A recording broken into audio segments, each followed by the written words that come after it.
आज के वीडियो में ट्रिग्नोमेट्री के एक्सरसाइज 8.1 का क्वेश्चन नंबर 6 और 7 डिस्कस करूँगा। यदि आपने पिछले के वीडियो को नहीं देखा है तो उसे देख लेंगे, इससे आपको फ़ायदा होगा। तो इस क्वेश्चन में है, if angle A and angle B are acute angle such that cos A equal to cos B, then so that angle A is equal to angle B. ये एंगल ए और ये एंगल बी हमको proof करना है equal. तो इसके लिए क्या करेंगे कि सी पॉइंट से ए बी पर परपेंडिकुलर ड्रॉ करेंगे। एंगल ए और एंगल बी एक्यूट एंगल है, जैसा कि इस फिगर में आपको दिख भी रहा। C D perpendicular to A B, तो इसके लिए हम लिख देंगे C D perpendicular to A B. Draw, you can write draw also, draw C D perpendicular to A B. तो ये 90 डिग्री यहाँ हो गया। A D C right angle triangle है, हो गया एट डी पॉइंट 90 डिग्री। तो B C D also is right angle triangle. तो from A C D, from A C D cos A का वैल्यू, कॉस ए का value A C D triangle से आपको perpendicular by base नहीं, base by hypotenuse, base by hypotenuse. A D base हो गया, hypotenuse A सी हो गया। तो इसमें लिखेंगे A D by A C, A D by A C. Cos A का वैल्यू हुआ ए डी बाई ए सी। अब कॉस बी को देखिए, तो कॉस बी का वैल्यू यहाँ से परपेंडिकुलर होगा क्या, परपेंडिकुलर। कॉस बी की बात करें तो परपेंडिकुलर तो सी डी होगा, लेकिन बेस होगा बी डी। कॉस में बेस बाई हाइपोटेनस होता है, तो बी डी बाई हाइपोटेनस कौन हो जाएगा, बी सी हो जाएगा। एक एक केस में क्या देखे, बेस हो गया A D by hypotenuse A C, A D by A C. अब चूंकि कॉस ए और कॉस बी इक्वल है, क्योंकि cos A equal to cos B equal है, तो कॉस ए का वैल्यू हम लिखेंगे A D by A C, by A C, और ये B D by B C equal हो जाएगा। Cos A equal cos B का, यानी A D by A C equal cos B, यानी B D by B C का, यानी B D by B C का। तो इसमें हम बी डी को इधर कर देते हैं लेफ्ट साइड में और ए सी को राइट साइड में ले जाते हैं। तो इससे हमें मिल जाएगा A D by B D, A D by, इससे हमको मिल जाएगा A D by, this implies हम कर सकते हैं A D by B D, और ए सी यहाँ पर आ गया बी डी के प्लेस में। तो ये हो गया A C divided by B C. इससे हमको क्या मिल गया, A D by B D equal to A C divided by B C मिल गया। इससे हमको, इसको अगर दोनों ही कांस्टेंट इक्वल है तो इसको कुछ कांस्टेंट वैल्यू हम ले सकते हैं, is equal to K, bracket में लिख दिया से, मतलब मान लिया A D by B D equal to A C by B C के से, मैंने मान लिया let A D by B D equal to A C by B C equal to K. तो ऐसा मान लेने से क्या हमको हो गया कि ए डी का वैल्यू और ए सी का वैल्यू के फॉर्म में लिखेंगे। तो ए डी इक्वल टू हो गया, ए डी इक्वल टू हो गया बी डी इंटू के, और A D equal to B D into K, और A C equal to B C into K, A C equal to B C into K. A C का value मैंने लिख दिया। अब हम D C का value, ये C D square, triangle A C D से सी डी यहाँ हम लिख भी सकते हैं, from triangle A C D triangle से, from triangle A C D, C D square is equal to क्या होगा, from triangle A C D, C D square is equal to A C square minus A D square.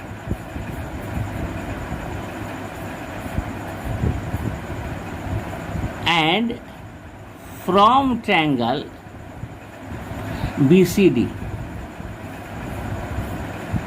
BCD triangle से क्या होगा, CDA square is equal to BCA square minus BDA square, दोनों ही CDA square हो गया. CDA square is equal to BCA square minus BDA square लिख दिया आपने. ये देखिए, तो अब आपके पास क्या है, CDA square is equal to BCA square minus BDA square और CDA square is equal to ACA square minus ADA square. तो ये दोनों ही CDA स्क्वायर है.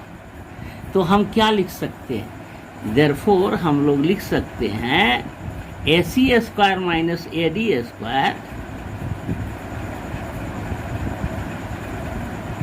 Is equal to BCA square minus BDA square, ऐसा लिख सकते हैं, है ना. तो AD का वैल्यू BD इंटू के लिखेंगे, AD का वैल्यू BD इंटू के लिखेंगे और AC का वैल्यू BC इंटू के लिखेंगे. इसके लेफ्ट साइड में जो AC है और AD है उसका वैल्यू लिखेंगे. AC का वैल्यू क्या लिखेंगे, BC इंटू के का होल स्क्वायर और AD का वैल्यू लिखेंगे BD इंटू के का होल स्क्वायर, BD इंटू के का होल स्क्वायर. ये क्या, ACA square minus ADA square, यहाँ पर minus ACA square minus ADA square और ADA स्क्वायर को लिखेंगे क्या, BD इंटू के का होल स्क्वायर. और इधर तो हमारे पास BCA square minus BDA square है ही, BCA square minus BDA square. Right side का कुछ नहीं करना है, जस्ट छोड़ देना है. अब इससे हमको मिलेगा, ये हो गया BCA स्क्वायर के स्क्वायर BDA स्क्वायर के स्क्वायर. तो BCA square minus BDA square और के स्क्वायर ले लिए कॉमन और इधर हो गया BCA square minus BDA square, ये है ही. इससे आपको के स्क्वायर का वैल्यू मिलेगा. के स्क्वायर इज इक्वल टू क्या हो जाएगा, BCA square minus BDA square और ये BCA square minus BDA square से डिवाइड हो जाएगा. BCA square minus BDA square divided by BCA square minus BDA square, यानी ये हो गया 1. इससे आपको k का वैल्यू मिल गया 1. इससे आपको मिल गया k का वैल्यू 1. तो यहाँ पर जो आपके पास है, ये देखिए AC by BC equal to K है, AC by BC equal to K. तो हम लिख सकते हैं since AC by BC is equal to K, therefore AC by BC is equal to 1. This implies AC is equal to BC. इसका मतलब AC is equal to BC हो गया, AC equal to BC हो गया. तो AC का सामने वाला एंगल B और BC के सामने वाला angle A. This implies angle A equal to angle B, because angle opposite to equal sides are equal. Because angles opposite to equal sides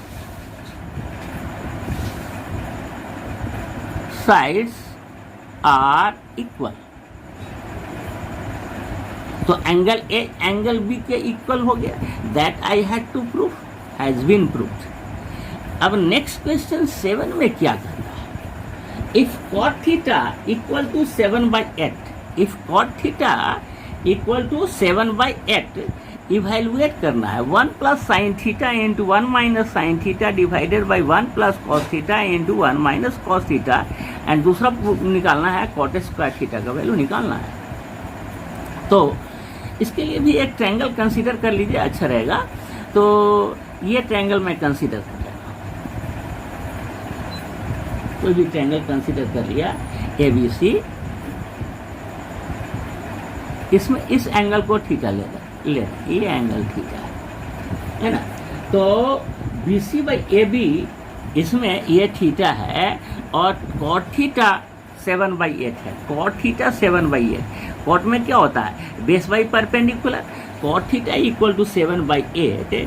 इसका मीनिंग क्या है कि base by perpendicular B C by A B. इसका meaning हुआ कि B C by A B equal है 7/8 के। तो इसमें हम मान लेंगे B C is equal to 7 K. B C let B C is equal to 7 K and A B equal to 8 K. ऐसा मान करके ए सी का वैल्यू निकाल देंगे। ए सी का वैल्यू देयरफॉर ए सी का वैल्यू निकाल ही देते हैं। A C is equal to क्या हो जाएगा, A C is equal to A B square minus B C square, माने 8k का whole square minus B C square, sorry minus नहीं, ये देखिए ए सी का वैल्यू क्या होगा, A B square plus B C square. तो ये तो 7k का होल स्क्वायर यानी रूट ओवर 64 प्लस 49, 64 प्लस 49 113 और ये के में आ जाएगा is equal to root over 113 113 ये के में। तो ए सी का वैल्यू मिल गया आपको रूट ओवर 113 के 113 के, ये सब मिल गया। अब आपको क्या चाहिए, 1 plus sine theta into 1 minus sine theta divided by 1 plus cos theta into 1 minus cos theta यानी साइन थीटा कॉस थीटा और कॉट थीटा का वैल्यू आप निकालेंगे तो इजी में निकल जाएगा। अब साइन थीटा का क्या वैल्यू होगा, ये देखिए साइन थीटा का वैल्यू, साइन थीटा में होता है परपेंडिकुलर बाई हाइपोटेनस। परपेंडिकुलर इसमें है ए बी, परपेंडिकुलर इसमें है ए बी 8k है तो 8k divided by root over 113 के से के कैंसिल हो जाएगा। तो इसको हम सीधे लिखते हैं 8 डिवाइडेड बाई रूट ओवर 113, ये लिख दिया। अब कॉस थीटा की वैल्यू भी हम लिखेंगे तो क्या मिलेगा, बेस बाई हाइपोटेनस यानी बी सी यानी 7k 7 divided by hypotenuse is root over 113 sine theta cos theta हो गया। अब इसका एल इसमें जो दिया हुआ है उसका वैल्यू निकाल देंगे, है ना, क्या दिया हुआ है। देयरफॉर जो हमें वैल्यू निकालना है 1 प्लस साइन थीटा का मीनिंग लिख दीजिए। 1 प्लस साइन थीटा का meaning 8 by root over 113 into क्या है 1 माइनस साइन थीटा, ये माने 1 minus 8 by root over 113, 1 plus sine theta into 1 minus sine theta divided by 1 plus cos theta यानी 1 plus 7 by root over 113 into 1 minus 7 by root over 113। इसका product ले लीजिए तो ए plus B into ए minus B यानी ए square minus B ए square, तो ए square 1 square 1 हुआ और 8 by root over 113 का होल स्क्वायर क्या होगा 64 A minus 64 divided by 113, this divided by 1 minus 49 divided by 113 divided by 113।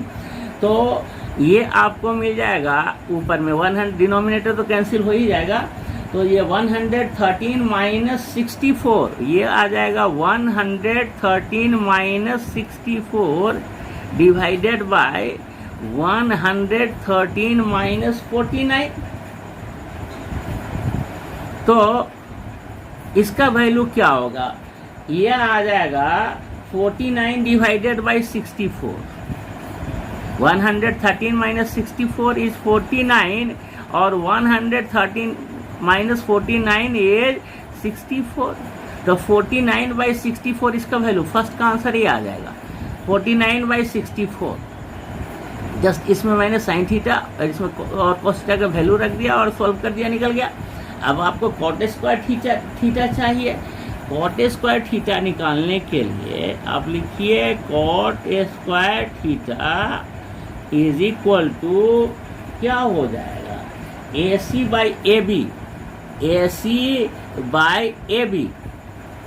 Cot theta is equal to क्या हो जाएगा, कॉट थीटा, ये थीटा का अंदर कंसिडर कर रहे हैं, हमें कॉट थीटा चाहिए। कॉट थीटा में क्या होता है, बेस बाई परपेंडिकुलर होता है, बेस बाई परपेंडिकुलर होगा। तो बेस इसमें क्या है, BC है, बेस है BC और परपेंडिकुलर कौन, AB होल स्क्वायर। तो देखिए BC कितना निकला, 7K डिवाइडेड बाई AB कितना है, हमने AB निकाला है क्या, AB 8K, 7K by 8K का होल स्क्वायर, K से K कट जाएगा तो 7 7 जब 49 डिवाइडेड बाई 64 है ना, 49/64 मिल गया। अगर आपको समझ में आ रहा है हमारा एक्सप्लेनेशन तो मेरा एक लाइक तो बनता है, और उम्मीद करता हूँ कि आप सब्सक्राइब भी करेंगे यदि आपको समझ में आ रहा है। तो आज के वीडियो के लिए इतना ही। अब दूसरा क्वेश्चन नंबर 8 9 हम नेक्स्ट वीडियो में बताएंगे, ठीक है। That's all for today.